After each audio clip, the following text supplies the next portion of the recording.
Dzisiaj wbijamy na pierwszy event Alpha Traders organizowany przez OKX. Tutaj ja już się zdążyłem zarejestrować, chłopaki odbierają swoje plakietki. Zaraz wam pokażę, co tutaj się dzieje. Będziemy mieć później jakieś prezentacje tutaj i rozmowy z product managerem. Także wydaje mi się, że będzie dość ciekawie, chociaż jeśli chodzi o OKX, to byliśmy już na takim evencie na przykład na Malcie. No tutaj jakaś szamka.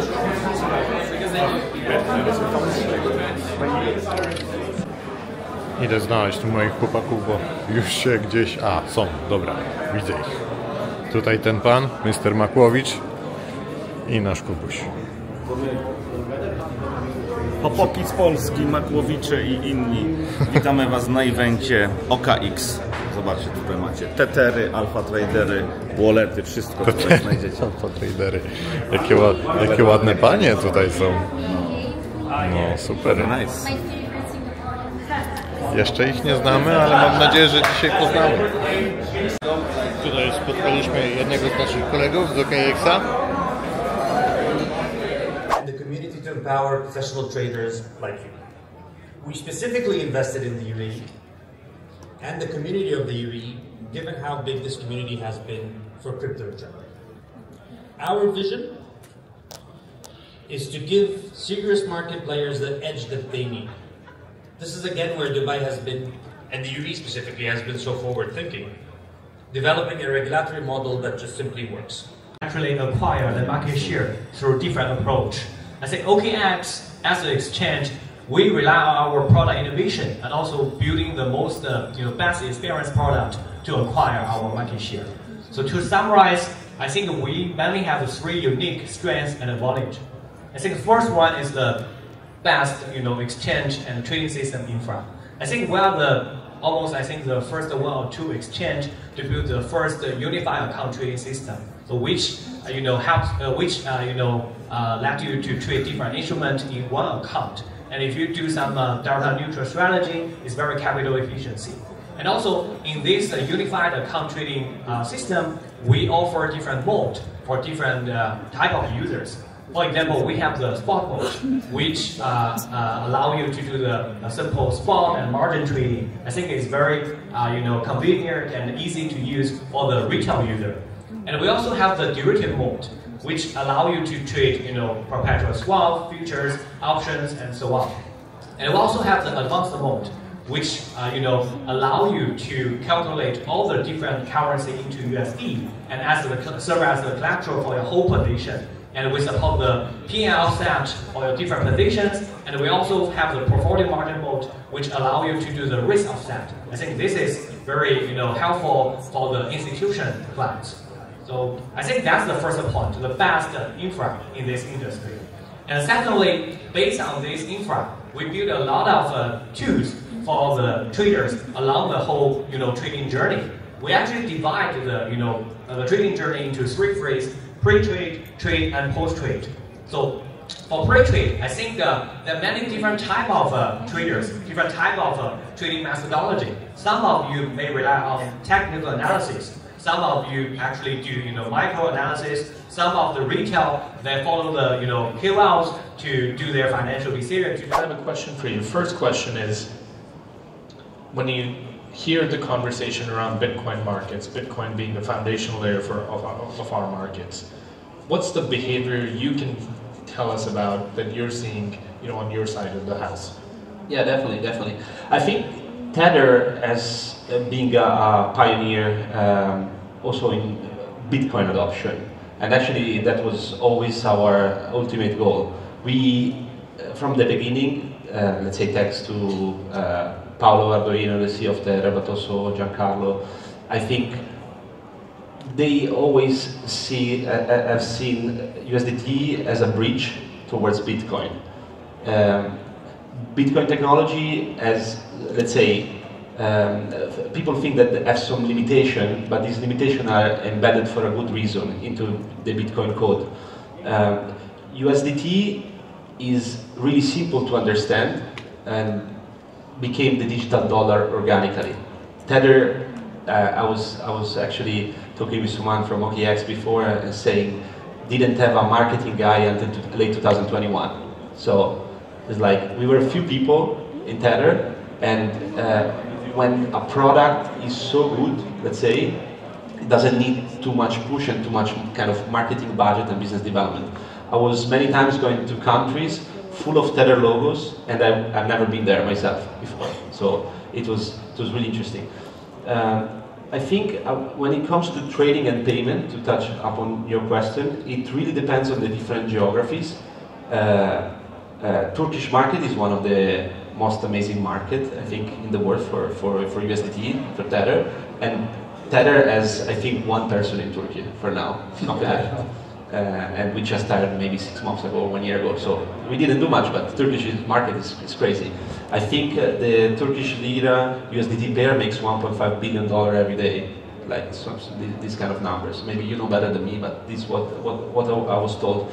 But if you look in general, you see Europe, let's say, and US, where people use stable coins mostly for investing and trading. When you go to LATAM, it's a lot of cross-border payments other than trading and remittances, but also store of value. In Argentina, you could buy just $200 of cash the bank per month. So then you have Africa. Northern Africa is mostly cross-border payments and remittances, big transactions. South Africa is more trading. When you go to Asia, in Asia you don't need you don't have high inflation, so you don't use USDT as a store of value, but you use it, let's say, for remittances and cross-border payments. So whatever company is sending, like, I don't know, PHP to Philippines, if they have to use a banking system with intermediary bank, that gets stuck for some time, especially corporates, but also remittances. While if you use a stable coin, then it just takes a few seconds. So, and as we were saying before, payments are sticky business for exchanges, wallets, blockchains, much more than these fluctuations. And the market is seeing a lot of also collateralization of Bitcoin for, let's say, borrowing USDT. Is there sort of a trend line on how people come and reside in Dubai or UAE? Does that sort of fluctuate as the markets fluctuate, policies fluctuate? Absolutely. You know, if you haven't looked, go and look at Dubai's 2033 vision. It's very clearly stated out there the 7 objectives, of which fintech is one of those. You know, blockchain's part of that, AI is part of that. So, and the country wishes to build a knowledge economy, a sustainable knowledge-based economy. So, if you look at Dubai 33 vision, then you'll be able to see it for yourself. But I've seen different waves. I've been here 25 years now in Dubai, doing global jobs around the world, and I've just seen it grow and grow. My personal thesis is Dubai is the Silicon Valley of the future. I really think it's happening, and this is just what we're going to see this week is a manifestation of that. What we saw last week was everything about AI. And you know, it's about being out there in front and challenging. And now the UAE has competition, you know, in a G30 economy versus the US. But we're trying to be neutral here and provide the safest environment for everybody to operate in with the maximum degree of flexibility as long as we obey the rules. Well, you also have really favorable no tax policy. Can we learn a little more about that? Is that an exception for just individuals? Is there a potential that companies can... I'll be crystal clear on that. So, from an individual point of view, the benefit is no capital gains taxation on crypto, and there's no income tax in general. From a company point of view, there are new taxation regulations coming in, and that's published by the government. You can see that clearly. So they've been here for a number of years, and that's just to standardise. So if I'm a trader in UAE, and say I'm registered as a company, I still have exposure to that tax. But if I'm, and there's benefits of being a company, right? Because you can then have loss write-off, and you have different accounting methods. But as an individual, you know, I don't think you can recover losses. At least in the United States, you have mark-to-market. If you have mark-to-market election as in accounting, you can pretty much like recover your losses against your ordinary income. Is that a similar format? I am not a regulator or a tax accountant or a lawyer. But I would say that just in general, this country's vision is to be a leading country to foster entrepreneurship. And you know, to have a very favourable conditions And that's why people are, that's why you're coming to Dubai. Why are you here? Yeah. Yeah. Incredible. Okay, I'm going to take it back to FA. What's your favorite tool stack? Like when you think a huge open interest, right? Huge volume, then I'm taking a piece of it. If I see that Solana narrative is coming, then I'm focusing on Bonk and this kind of to altcoins that has a community. It's all about the dynamics. So the answer is that I'm not static, I'm dynamic.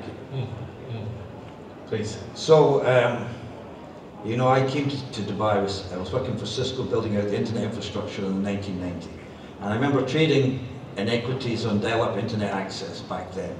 With a small Solomon Smith Barney account in the US. And it's no different from then as it is now. It's purely about sentiment.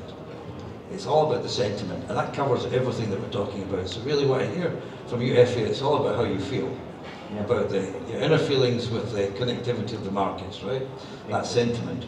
So I think, you know, whether you've been trading equities, or whether you're trading gold, or whether you're trading real estate, or now whether we're trading crypto, I just think that obviously we have to be extremely careful, but I think it's a great time.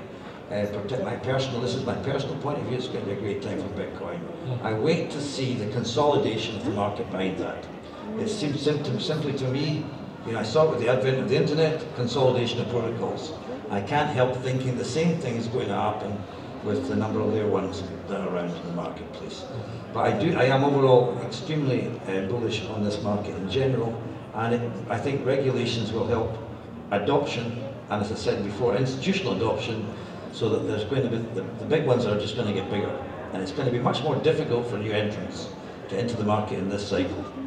Hi there, Ajin company. At that time, when the Brent and WTI went to minus, probably you remember that, right? During COVID time, I was trying to convince Greek tanker firm, Angelepolis and Moran Tanker, in order to focus on that. It was really hard to convince people to this opportunity. And I think for retail, now it's really hard to convince people that crypto will live, and there are still opportunities because many people are getting sad, extremely disappointed because of altcoin performance. They are so angry to Ethereum, etc. So the main alpha here is that don't get upset with the ecosystem. As this Bloomberg guy says, there's still a bunch of opportunities, so please take action when it's necessary. Meaning that if Bitcoin is crashing 20%, it's never a bad idea to buy some Bitcoin, you know? Like, be brave to take action. I think this is the biggest alpha. Yeah. Very cool. Jason, what does your tech stack look like? You're, you know, managing one of the largest media properties in our category. If we come into your office on a Monday and you're looking at markets and it's a really volatile day, what does your desktop look like? I mean, for me, this is going to be a very biased take because we've got our news site, right? So we're streaming the news in real time, basically global crypto news. So that I'm always looking at the news. I'm looking at. We have our data platform telling me basically what's happening. We focus a lot on, there's 3 different buckets of data that we look at. So there's like social sentiment data, like how are people feeling about the markets, what's happening on crypto Twitter. Then there's like exchange data, open interest, volumes, things like that. We think that there's a big bucket of data that people don't care enough about that they will care about soon, which is on-chain data. So what's actually happening on chain? What are the revenues on chain? What do the transactions look like on chain? So I look at the on chain data a lot, and then the thing that it's not part of my tech stack today, but the thing I was thinking about as you guys rolled out OKX Pay is kind of the convergence. You have all these different applications today, right? So you might use OKX for trading crypto. You might use Charles Schwab or TD Ameritrade or Robinhood for trading equities. You might use Venmo for paying your friends. You might use... Or you could just use OKX for everything. So I think that's the interesting thing is, like, I think you'll start to see in the way that maybe WeChat created a super app for consumers, you're going to start to see these super apps for your financial lives. Yeah. So we haven't even caught up about OKX Pay, but like when I saw you guys roll that out, I was like, oh, this is interesting, because I could actually see all the news, all the data, all the payments being inside of one financial super app. Decentralized, but I've lived a life that's centralized, right? It's difficult to escape from that. That's a good question for after this. I would just like to say in conclusion for myself to this audience, thanks for entertaining us, for listening to us, and welcome to Dubai, the greatest ecosystem for crypto in the world and for trading. So thank you. Well, this was a good. That's quite a tough question. I mean, can I take that question? Yeah, we can share. You get started.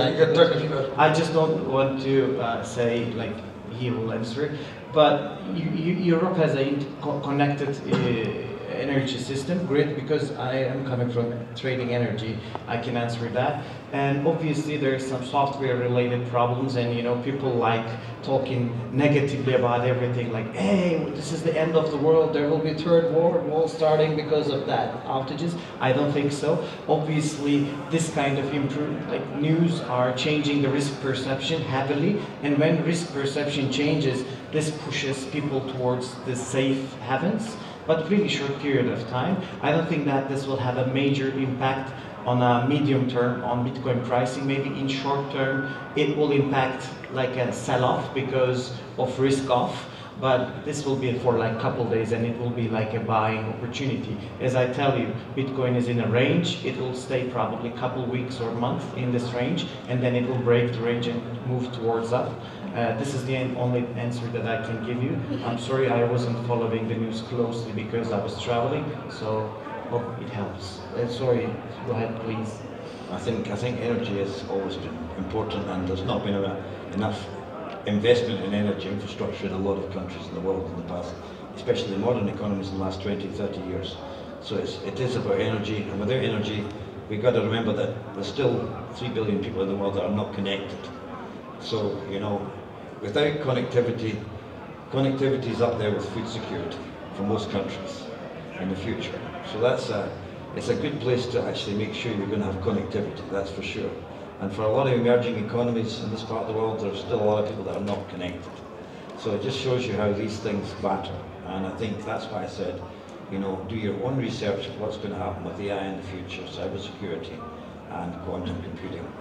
These are the mega trend items that we've not discussed today, but they will have an impact. Yes, thank you. No, jesteśmy po panelu dyskusyjnym, bardzo ciekawy panel.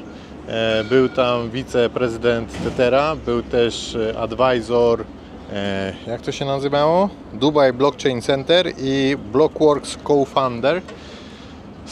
Goście są generalnie bardzo bullish, także wszystkie te taryfy i tak dalej bardziej patrzą na to short term i po prostu powinniśmy odseparować nasze emocje od rynku.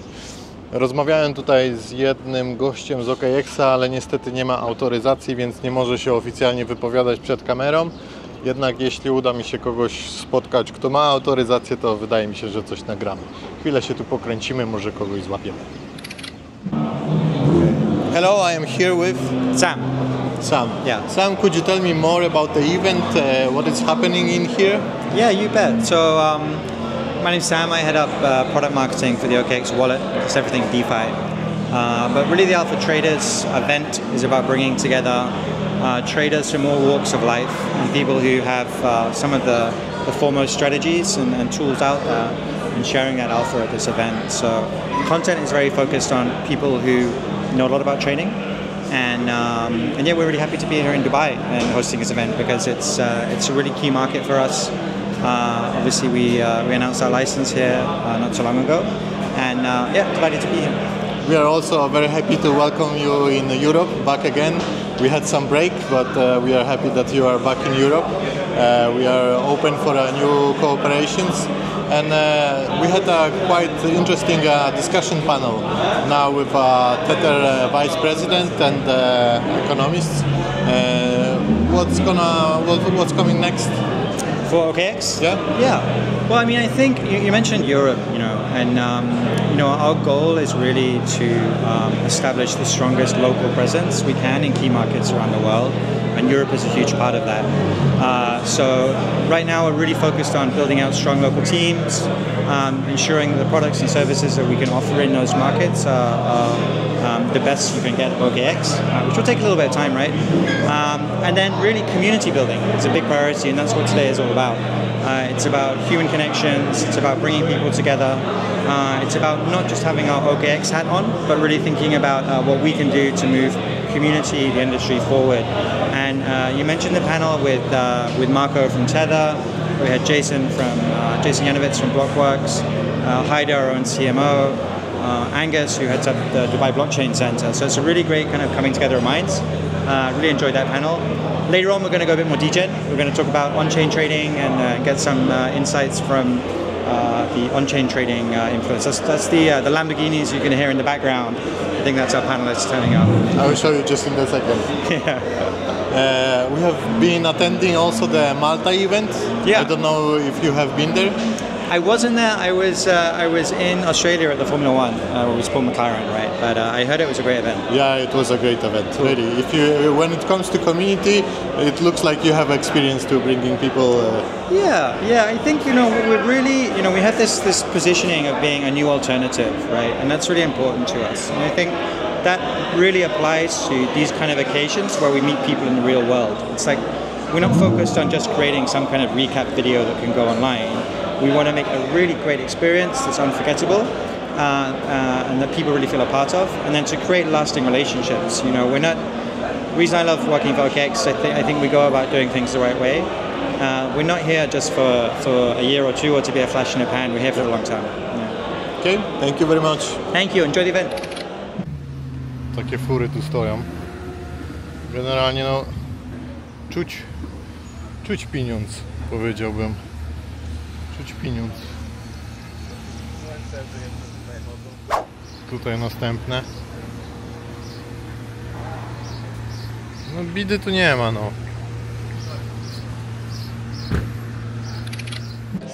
The best case for us that within this month the price really hits 120 and goes to 125. So we use this price to buy Bitcoin at 120.